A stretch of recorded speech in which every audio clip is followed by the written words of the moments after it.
Hi, it's Joanne. Today's tutorial is going to be about something quite important right now, a DIY face mask. A lot of you may already have them. There are certain people who still don't have them and they're kind of hard to come by. So I'm going to show you how to make a basic fabric face mask, which will be good if you're just, going out and about, going to the grocery store. We may be wearing these for some time to come. You could also make one for someone you know who does not have a face mask right now, perhaps an elderly neighbor or family member. So the things you're going to need today are, of course, fabric, and really you can use any fabric you have on hand. Something not too heavy, a little lightweight. You could even use t-shirt fabric. I find actually though that for the mask that we're making today, something that's not too stretchy, nothing that's on a bias, is best. Okay. The other things you'll need, other supplies, will be some scissors. If you have fabric scissors, that's great. Otherwise, just a sharp pair of scissors. Some sewing supplies, so needle, thread, pins if you have them. And then a plate the size of a salad plate, which is about 8.5 inches across if you're making a child's mask, or if you're making an adult mask, a dinner plate, which is about 10.5 inches across. Okay. The other thing that you will need, you may not have on hand, but you can easily get it from Joann's or Michael's, or just order it from Amazon, is elastic. And it doesn't really matter what kind of elastic you have. This, for example, is from a hair scrunchie. It does the trick. And this is just kind of a frilly piece of elastic, but again, you work with what you have on hand. And for the elastic, I would suggest, let's see, it's probably about 8 inches, I think. I've lost my tape, but I believe it's about 8 inches. I'll make sure that all those dimensions are beneath the video and at the beginning. Okay, so let's go ahead and get started, and I will show you how to make a very basic but very good face mask. Okay, so I have my material. I'm turning it inside out, or the wrong side out. And I'm just going to get my plate, pop it on there. Just make sure it's a nice flat surface. There's no obvious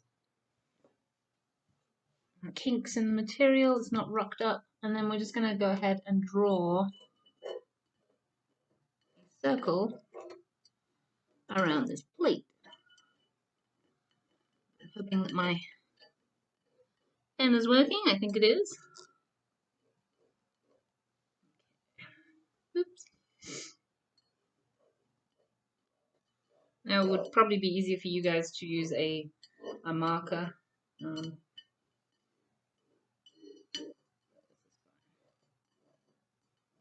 All the way around. Just make sure you've got that.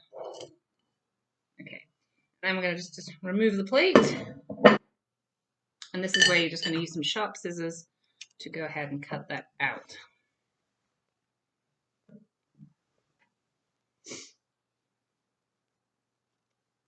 Like that. Okay, so you've got your circle of fabric. The next thing you're going to do is just go ahead and fold it in half. And then in quarters. Like that. And you're going to take your scissors and go ahead and cut through.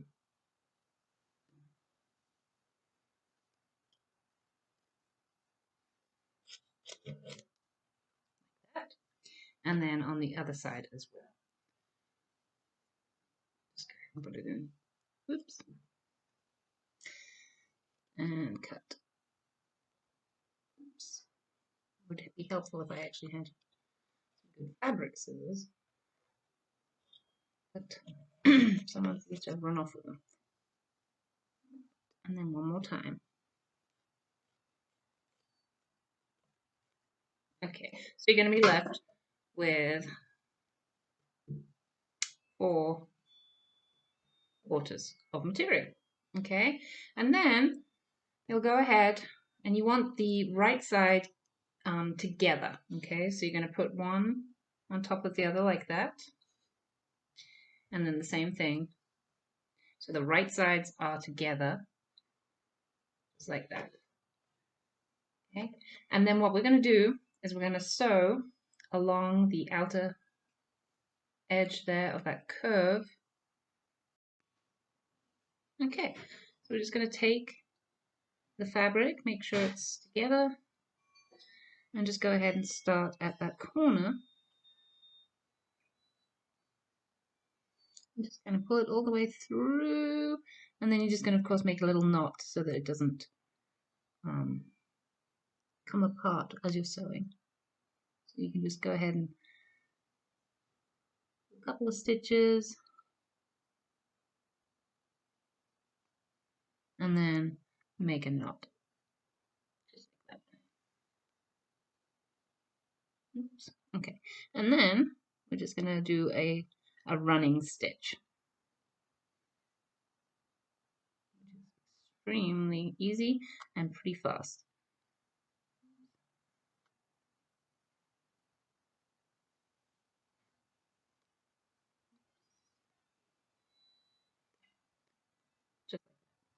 And just continue until you've gone all the way across that curved part of the fabric. Okay, and so I've gone all the way around. I'm coming to the edge of that curve, just finishing up.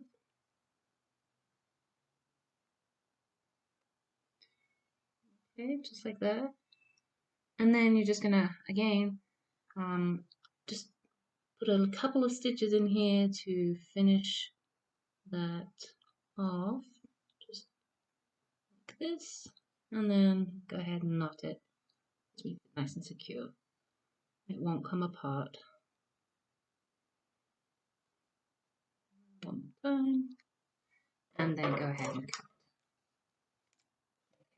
So what you're gonna end up with are your two pieces of fabric that are now sewn together just like that. And you're going to go ahead and turn them right side out. So you can just kind of see if it all looks good. No obvious gaps. Perfect. Okay, so now we're going to take the first piece just like this. Like that. And then again, we're going to put the right sides facing together. Okay, so just like this.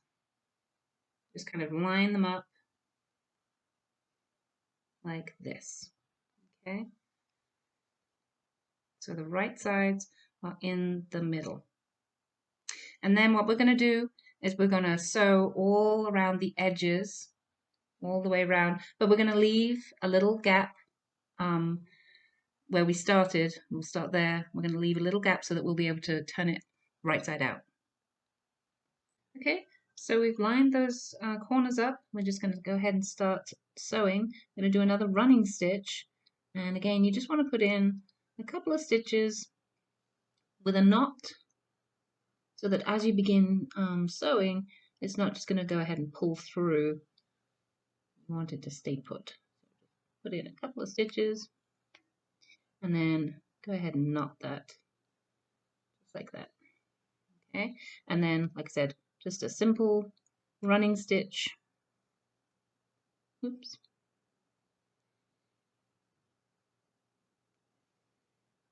All the way around. Through. Just make sure it doesn't rough up too much. You can just make sure it's nice and straight. Maybe a thimble would be very useful for me. I seem to be sticking myself in the fingers quite often. Okay, so then just pull it taut, and we're just, as I said, going to go all the way around, all the way, and then we're going to leave that 1.5 to 2 inch gap.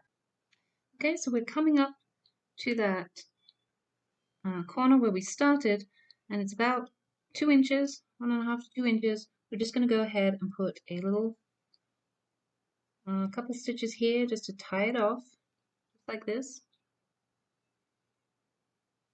And then you can knot it as well. Just make sure it doesn't come apart. Go ahead and cut. And this is where we're going to turn it right side round. So to do that, you're just going to open up that little gap that you left and just kind of push it gently through the gap, just like that. Just kind of push it through. And then using your fingers, just going to kind of open it up like this. Make sure you push out all the corners. Like that. You can see there's a little corner there. Using your finger, just push it out. And there. Okay. And what you're going to be left with is this kind of like a American football shape. Just like that. Okay, so here is the finished face mask. We've sewn everything together. For the part of the material that we left open so we could turn it right side out, you're just going to go ahead and sew that together. And then the only thing we need to do now is add the elastic that's going to go around our ears. Okay, so I'm going to show you how to do that. You just turn it so that this is the inside of the mask. And what you're going to do is you're going to take that corner and you're just going to turn it in like that so there's a nice straight edge.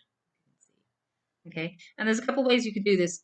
By far the easiest way is to get your elastic, and again I think it's about 8 to 9 inches. I'm just guessing here. Go ahead and get your elastic, pop it on to the mask, and then fold that fabric over and sew the point to the inside of the mask while the elastic is still in there. You could go ahead and just do that and then thread the elastic through, but honestly, it really doesn't matter. I find it easier this way. So that's what we're going to do. We're just going to go ahead, grab a needle, and begin sewing. Just as I said, the point just gets sewn to the inside of that face mark, so it basically is making a little seam for your elastic to go through. You want to make sure it's nice and tight, nice and even, so it's not going to come off. That would not be good. That would kind of defeat the purpose of this awesome face mask. And it really doesn't take long for this part. This is the final step in our DIY face mask.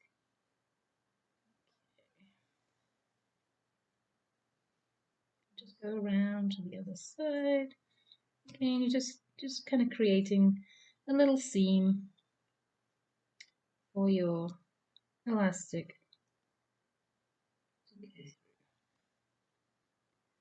And I think I'm going to do one more. There we go.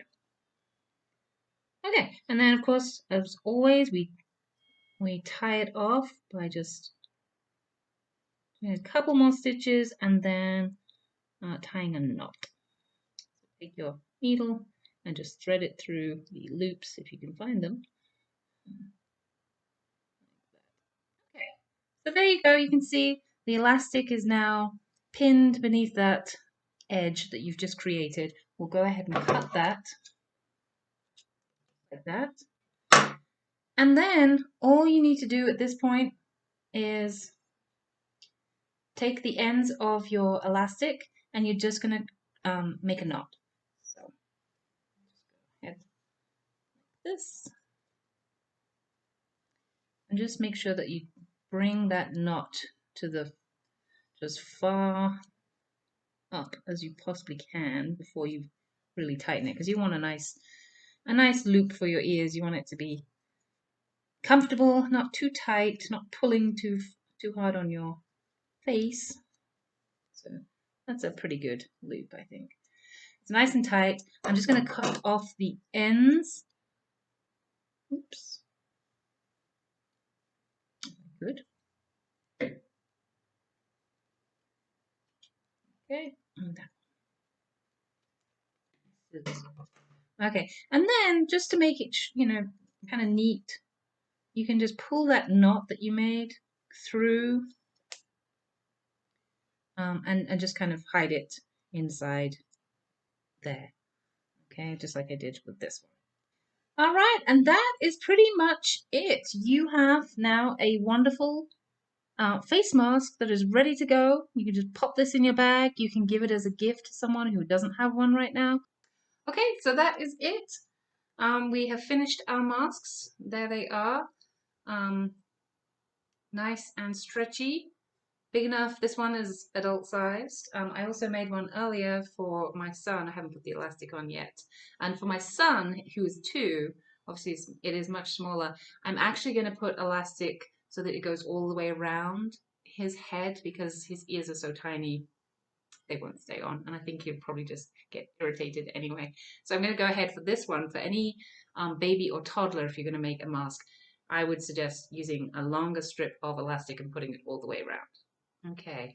Well, I hope you liked this tutorial. Hopefully you found it useful. And we will be back again next week doing some kind of art, craft, or cooking tutorial. And I look forward to seeing you then. Okay, bye-bye.